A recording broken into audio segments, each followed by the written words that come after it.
सबसे बड़ी खबर आई है कल देर शाम, वो प्रधानमंत्री जी की तरफ से एक बड़े राहत पैकेज 20 लाख करोड़ का राहत पैकेज जो उन्होंने देश के लिए दिया है। आइए समझते हैं इस राहत पैकेज का क्या मतलब है, क्या फर्क इकोनॉमी पर पड़ेगा, बाजार पर क्या असर होगा, लॉकडाउन खुलने के जो अब आसार दिख रहे हैं उसके बाद बाजारों पर क्या व्यू रखना चाहिए। इन सब पर बातचीत करने के लिए बाजार के जाने माने दिग्गज एसबीआई म्यूचुअल फंड के सीआईओ और डायरेक्टर नवनीत मुनोत साहब हमारे साथ कार्यक्रम में शामिल हो रहे हैं। नवनीत जी, स्वागत है आपका जी बिजनेस पर, और सबसे पहले बहुत बहुत शुक्रिया आपने वक्त निकाला हमारे लिए। सबसे पहले बात इसी पर करना चाहता हूँ, किसी का अंदाजा नहीं था कि इतना बड़ा राहत पैकेज भी आ सकता है। शायद सबसे बड़ा पैकेज 2.5-3 लाख करोड़ 3.5 लाख करोड़ तक लोग अंदाजा लगा रहे थे। क्या प्रधानमंत्री जी ने एक बड़ा मास्टर स्ट्रोक इकोनॉमी के लिए खेला है, इसका क्या मतलब निकाला जाए? मेरे ख्याल में आपको थोड़ा अंदाजा था, आपने जरूर कल कहा था कि इतना बड़ा पैकेज एक शाम को आ सकता है और वो आ गया। पूरे जी देश में जी। पिछले कई दिनों से इसी दिन की अपेक्षा थी। पिछले 2 महीनों में फोकस था सर्वाइवल पर, फोकस था इस हेल्थ क्राइसिस से हम किस तरह से डील करें, और उस सर्वाइवल के से अभी हम लोग रिवाइवल की तरफ भी बढ़ जाएंगे। सर्वाइवल करना है, रिवाइवल भी करना है, और लॉन्ग टर्म स्ट्रक्चरल रिवाइवल करना है। इस सर्वाइवल के इस माहौल में हमने जो सोशल कैपिटल बिल्ड करी है भारत में, 125 करोड़ देशवासियों ने, जिस तरह से सरकार ने और सबने, एडमिनिस्ट्रेशन ने, बिजनेसेस ने, एनजीओज ने मिलकर के, और मेरे ख्याल में कहीं ना कहीं चाहे जो उज्ज्वला था या जो जैम ट्रिनिटी के प्रधानमंत्री ने बात करी, या स्वच्छ भारत का भी एक योगदान रहा कि हम इस समस्या से विश्व के अन्य देशों के कंपैरिजन में ठीक से जूझ पाए। आगे जाकर के क्या इस एक स्थिति को, जहां पर पूरे विश्व व्यापी मंदी है, पूरे विश्व में जिस तरह का भी माहौल है, क्या भारत उसको एक अपॉर्चुनिटी की तरह भी देख सकता है? आई थिंक वहां पर प्रधानमंत्री का एक बहुत ही अच्छा कॉन्फिडेंस वाला, एक ऑप्टिमिज्म जगाने वाला, एक आशा जगाने वाला कल का संदेश था। और अगले कई दिनों में हमें देखना है किस तरह से फॉलो अप रिफॉर्म्स या follow up relief package, follow up refinance to various sectors, उन सब पर हमें अभी नजर रखनी जरूरी है बाजार को। बिल्कुल, लेकिन जो 20 लाख करोड़ का पैकेज है, क्या ये कारगर साबित होगा इकोनॉमी को ट्रैक पर लाने को लेकर? और आपके हिसाब से इस पैकेज में क्या क्या डिटेल्स, क्या क्या किन किन इंडस्ट्री को, किन किन बिजनेसेस को मदद की जरूरत है? दो तरीके से देखिए, उन्होंने 4L की बात करी, जहां तक मुझे याद है, लैंड, लेबर, लिक्विडिटी और लॉज। जी तो लैंड और लेबर को आप देखिए, जो फैक्टर मार्केट रिफॉर्म्स है, और उसमें मैं पावर सेक्टर भी ऐड करना चाहूंगा। लिक्विडिटी एक वर्ड है, लेकिन लिक्विडिटी के साथ फाइनेंशियल सेक्टर रिफॉर्म चाहिए, ताकि एक मल्टीप्लायर इफेक्ट आए। आरबीआई ने जी। ऑलरेडी बहुत सारी मनी सप्लाई बाजार में डाली है, लेकिन सब लोगों को नहीं मिल पा रही है, तो हमें एक ब्रॉडर फाइनेंशियल सेक्टर रिफॉर्म्स करने पड़ेंगे।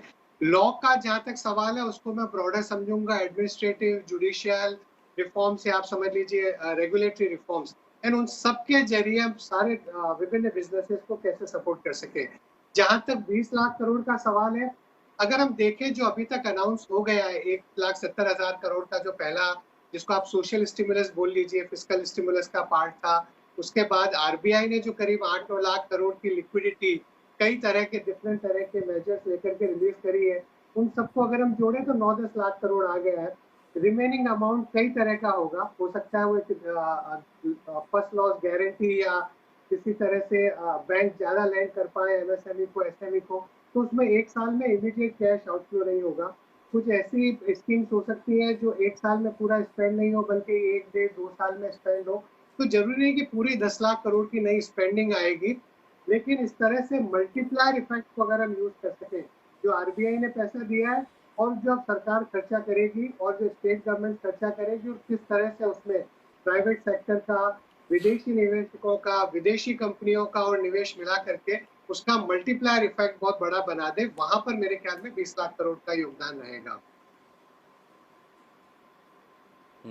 तो बिल्कुल लैंड, लेबर रिफॉर्म्स और साथ ही लिक्विडिटी, ये तीन चीजें हैं। लेकिन इनमें सबसे और ज्यादा जो लॉस। इस वक्त मुश्किल में सेक्टर है वो हाँ, लो भी बिल्कुल। जो सबसे ज्यादा मुश्किल में नवनीत जी है वो है बैंक्स, फाइनेंशियल सर्विसेज सेक्टर, जहां पर लिक्विडिटी की वाकई में समस्या भी है। आपकी तो डेट मार्केट पर भी बड़ी गहरी पकड़ है।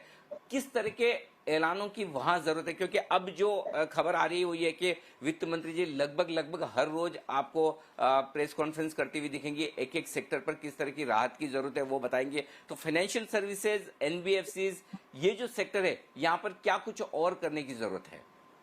क्योंकि इकोनॉमी का लाइफ ब्लड होता है, हम हमेशा डिस्कस करते हैं अनिल जी, फाइनेंस सेक्टर। और फाइनेंस जी। सेक्टर अगर सुदृढ़ होगा तो ही वो पैसा उसको पहुंचाया जा सकता है जिसकी प्रधानमंत्री ने बात करी।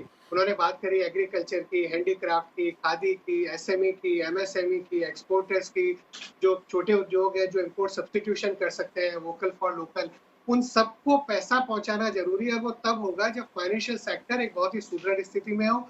तो चाहे वो पीएसयू बैंक सेक्टर में रिफॉर्म से रिलेटेड हो गए, या जो प्राइवेट सेक्टर बैंक्स में जो तकलीफ आई थी, क्या गवर्नमेंट उनके लिए कुछ कर सकती है?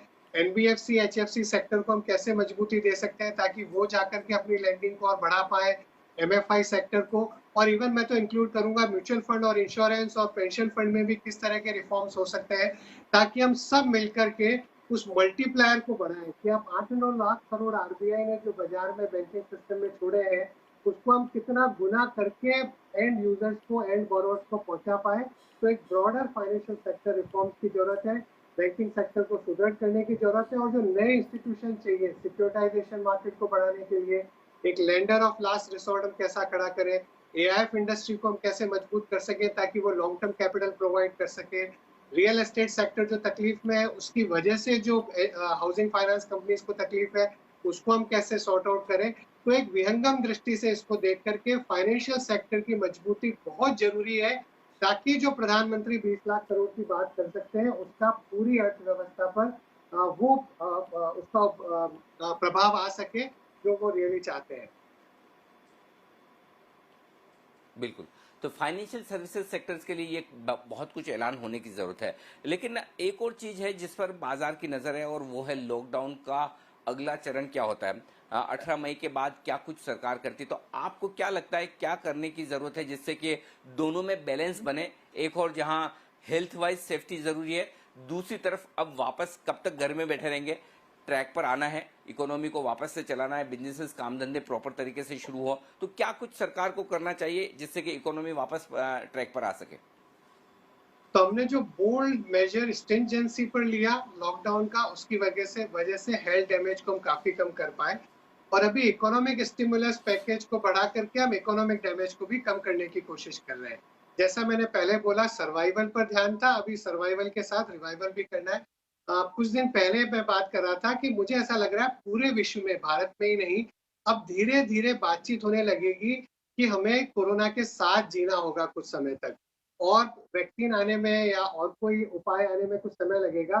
तो जो प्रिवेंटिव मेजर्स है, किस तरह से हम एक प्रिवेंटिव गियर, सैनिटाइजेशन, डिसइंफेक्शन, इन सबको, सोशल डिस्टेंसिंग, इन सबको साथ में रख करके किस तरह से कोशिश करें कि इकोनॉमी को भी धीरे धीरे नॉर्मलसी की तरफ लाया जा सके। ये 2 महीने का जो समय मिला उससे हम समझ गए, मेरे जब मैं बोला हम समझ गए, पूरी दुनिया समझ गई कि इसके साथ कैसे रहना है। अब धीरे धीरे मेरे ख्याल में सरकारें, एडमिनिस्ट्रेशन, सब लोग मिलकर और बिजनेसेस मिलकर कोशिश करेंगे कि हम कोरोना के साथ धीरे धीरे ओपनिंग अप कैसे करें। पर्टिकुलरली मुझे लगता है कि जो ओल्ड और वल्नरेबल है, जो वृद्ध और ऐसे लोग हैं जिनको इनसे बचाने की जरूरत है, ताकि दूसरी जो जनसंख्या है वो काम पर लौट सके, उसके लिए हमें बहुत सोचने की जरूरत है। बिल्कुल।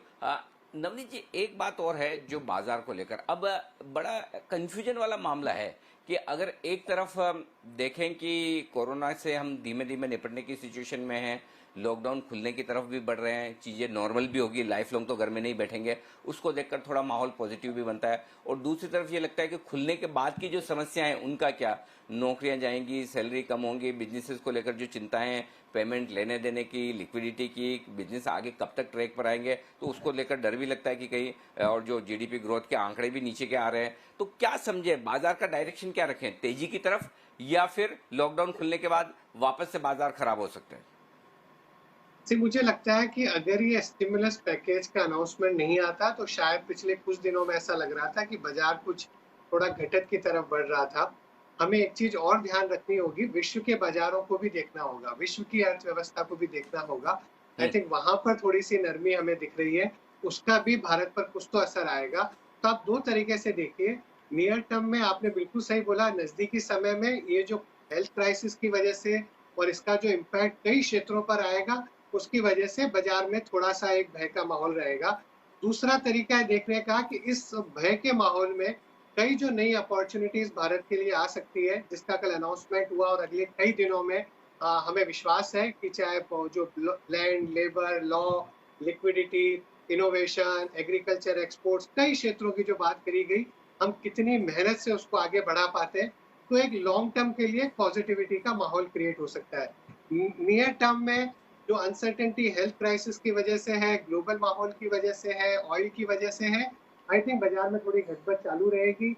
पिछली जो मंदी 2 महीने में लोगों ने देखी है और जो घटाव-बढ़त देखा है, तो पूरा विश्वास ऐसा रिटर्न होने में कि अब नई बड़ी तेज़ी चालू हो गई, थोड़ा-सा समय निवेशकों को लगेगा और इसके लिए ज़रूरत है, जैसा मैंने पहले बोला, सभी को मिलकर के काम करना है, ताकि वो विश्वास बढ़े, हमारे निवेशकों का भी, विश्व के निवेशकों का भी, और धीरे-धीरे एक ऐसा माहौल बने कि भारत को पूरे विश्व से अलग देखा जाए, कि यहाँ पर एक बड़ी अपॉर्चुनिटी भी आ सकती है, जिस तरह से देश ने इस समस्या को झेला है और जिस तरह से देश अपने आप को एक अगली बड़ी प्रगति के लिए प्रिपेयर कर रहा है।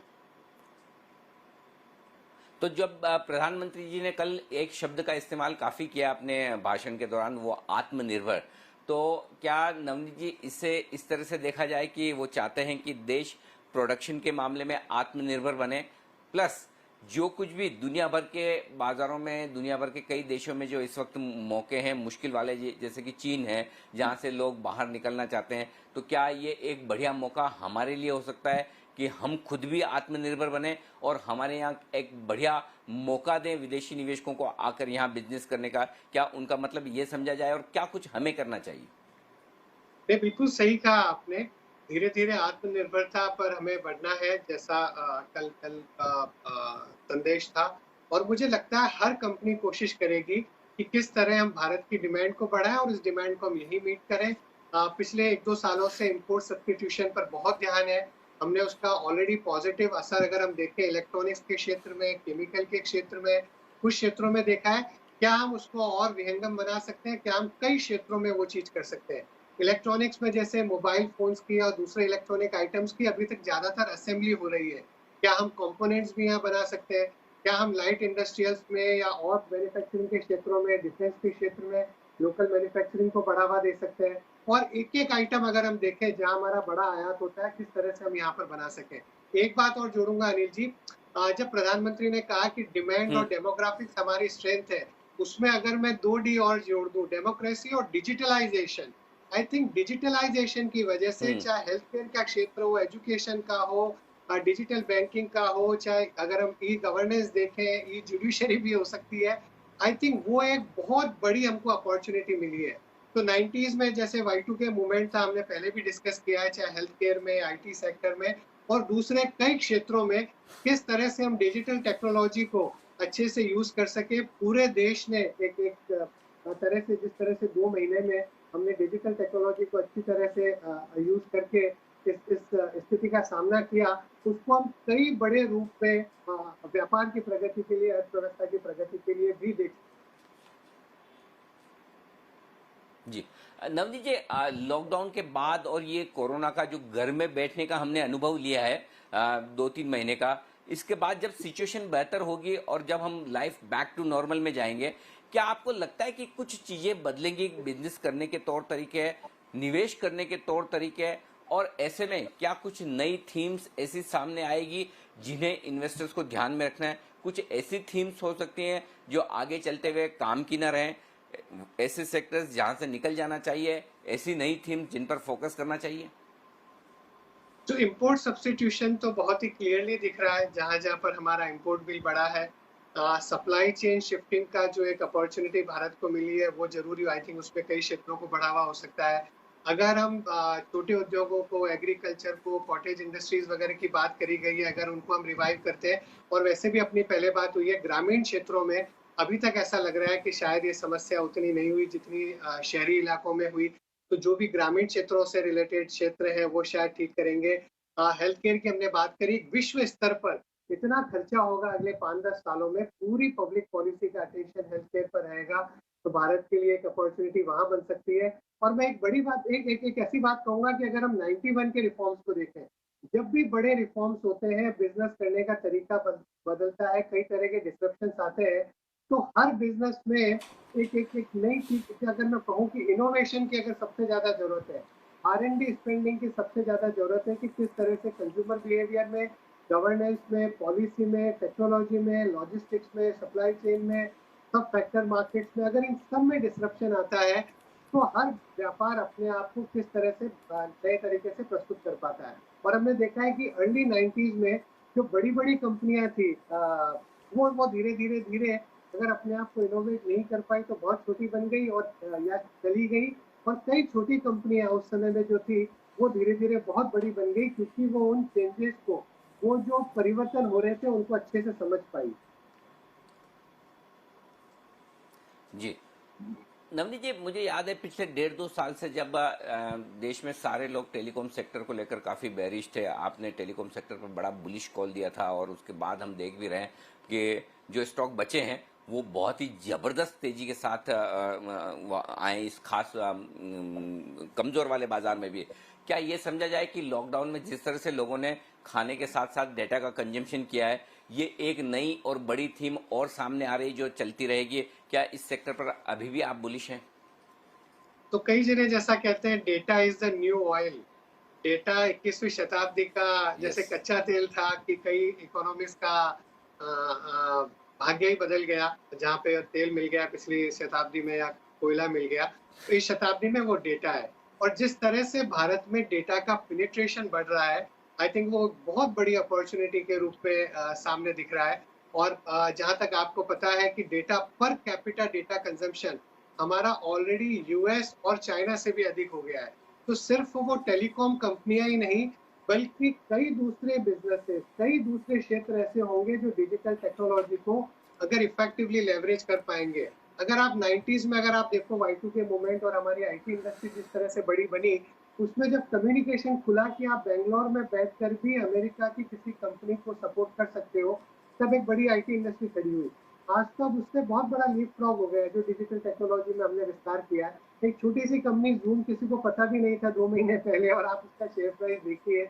इस तरह की कई जूम आई थिंक भारत में भी बन सकती है। और हमें तो एक और कोशिश करनी चाहिए, जो भारत का टैलेंट डिजिटल टेक्नोलॉजी में पूरे विश्व में है, सिलिकॉन वैली, तो वही लोग कंट्रोल कर रहे हैं, किस तरह से हम उनको यहाँ ला पाए, और उस तरह की बड़ी कंपनियां, उस तरह के बड़े इनोवेशन अगर हम भारत में कर पाए, तो ये भारत के लिए बहुत अच्छा होगा। तो बिल्कुल। लेकिन एक और जो बात मैं आपसे पूछना चाहता हूँ, चूंकि अब जब बड़ा पैकेज आया और इस पैकेज के बाद लगातार अलग अलग सेक्टर्स के लिए घोषणाएं की जाएगी वित्त मंत्री द्वारा, कौन से वो 2-3 सेक्टर्स ऐसे हैं जो आपको लगता है जिनको सबसे ज्यादा इस वक्त राहत की जरूरत है, या फिर जिन्हें राहत दी जाए तो वो तुरंत प्रभाव से इकोनॉमी में अपना कंट्रीब्यूशन देंगे? वो सेक्टर्स कौन से हैं? जैसा मैंने कहा कि क्योंकि हमारे पास सीमित संसाधन है, लिमिटेड रिसोर्सेज है, इतना अनलिमिटेड पैसा नहीं है कि हम कहीं भी खर्चा कर सकें, और मांग सबकी है।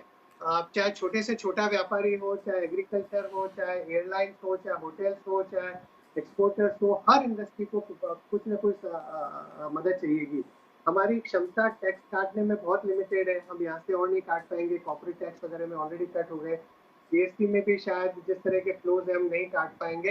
तो मल्टीप्लायर इफेक्ट देखना है कि 1 रुपया लगाकर 1 रुपए से ज्यादा का फायदा कौन सी इंडस्ट्री में कहाँ पर मिल सकता है। एक छोटा सा उदाहरण देता हूँ, अगर हम जैसे एम्प्लॉयमेंट जनरेशन जो स्कीम्स है, एनआरईजीए तरह की, अगर उसमें इस तरह से निवेश करें ताकि एक तो निवेश को उसके एम्प्लॉयमेंट जनरेशन से लोगों को इनकम मिले, वो आज खर्चा करें तो कंजम्पशन बढ़ जाए, लेकिन वो एनआरईजीए का पैसा उन प्रोजेक्ट पे दिया जाए जहां पर कैपिटल असेट भी आज खड़ी हो जाए, चाहे रूरल रोड्स है, चाहे रूरल हाउसिंग है, चाहे और कोई इंफ्रास्ट्रक्चर प्रोजेक्ट्स है, जहां पर एनआरईजीए किस तरीके से सरकार हायर कर सके एम्प्लॉयज को, और एक एम्प्लॉयमेंट जनरेट कर सके, तो कंजम्पशन भी बढ़े और इन्वेस्टमेंट भी बढ़े, और मटेरियल्स का भी वहां पर यूज हो। तो इस तरह से हमें सोचना होगा कि किस तरह से हम ज्यादा से ज्यादा एक एक रुपए का यूज कर पाए कि इकोनॉमी पर इम्पैक्ट 1 रुपए की खर्चे से 1 रुपए का नहीं हो, बल्कि 1 रुपए से कई गुना ज्यादा हो।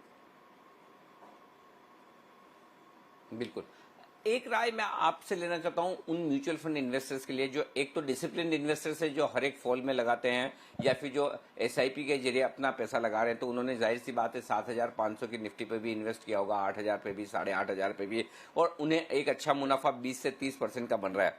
क्या उनके लिए मुनाफा वसूल करने का वक्त है या बने रहें? दूसरा ये कि कई लोग जो है पुराने इन्वेस्ट करके बैठे हैं और वो ये सोचे कि चलिए हमारे आसपास की एनएवी आ गई, या जो शेयर खरीद के बैठे कि हमारे आसपास के भाव आ गए, बड़ी मुश्किल से वापस मार्केट ऊपर आया, 2,000 पॉइंट तो निकल जाए, 2,500 पॉइंट आया, तो क्या करें? जो एग्जिस्टिंग इन्वेस्टर्स हैं उनके लिए क्या राय है आपकी? तो दो तरीके से सोचने का, कोई सोच सकता है कि अभी तो ऊपर से बाजार 20-25% नीचे है, कोई सोच सकता है आपने बोला कि नीचे से 20-25% ऊपर है। बिकॉज नियर टर्म में बहुत अनसर्टेनिटी है। जैसे मैंने बोला, सरकार कोशिश करेगी कि रिलीफ और रिफॉर्म मेजर के जरिए उस अनसर्टेनिटी को कम किया जाए और धीरे धीरे एक सर्टेनिटी की तरफ और एक कॉन्फिडेंस मेजर बढ़ाया जाए। नियर टर्म में जैसा मैंने बोला, हेल्थ क्राइसिस की वजह से और विश्व के माहौल की वजह से वॉलेटिलिटी चालू रहेगी। अब मेरे ख्याल में जो एसआईपी के निवेशक हैं उनको अपनी एसआईपी कंटिन्यू करनी चाहिए। वो डिसिप्लिन आई थिंक अपना मेंटेन करना चाहिए। जिन्होंने मार्च में जिनकी एसआईपी लगी, तो निश्चय ही उनको नीचे के लेवल पर भी पार्टिसिपेट करने का मौका मिला। एकदम ऐसा शॉर्ट टर्म कॉल ले लेना 5-10% के लिए अनिल जी बहुत मुश्किल होता है। आप ज्यादा पैनी नजर रखते हो, मिनट टू मिनट, मेरे ख्याल में आप अच्छा गाइड कर पाओगे। मेरे लिए छोटे से समय का ऐसा व्यू दे देना थोड़ा सा मुश्किल है। ठीक बात है। लंबे समय के लिहाज से, लेकिन लंबे समय के लिहाज से जो लोग एसआईपी कर रहे हैं या जो फ्रेश पैसा लगाना चाहते हैं, उनके लिए सही वक्त है एंट्री करने का? हाँ, सो अगर उनका इक्विटी में एलोकेशन कम है, डेट में एलोकेशन ज्यादा है, तो इस समय धीरे-धीरे थोड़ा-थोड़ा पैसा इक्विटी मार्केट में लगाया जा सकता है। बाजार की गड़बड़ का उनको फायदा उठाना चाहिए और धीरे-धीरे पर लंबे समय के लिए लगाना चाहिए। एक सवाल मैं आपसे ना फिक्स इनकम और डेट मार्केट पे भी लेना चाहता हूँ, इससे पहले कि आपसे विदा लूं। जो डेट इन्वेस्टर्स हैं उनके लिए क्या राय है? क्योंकि उन्हें भी एक तरफ तो ये लगता है कि चलिए ब्याज दरें कम होनी चाहिए, और दूसरी तरफ करेंसी वीक होने का या फिर फिजिकल डेफिसिट बढ़ने का जो खतरा है उसको देखकर डर भी लगता है। उन्हें क्या करना चाहिए?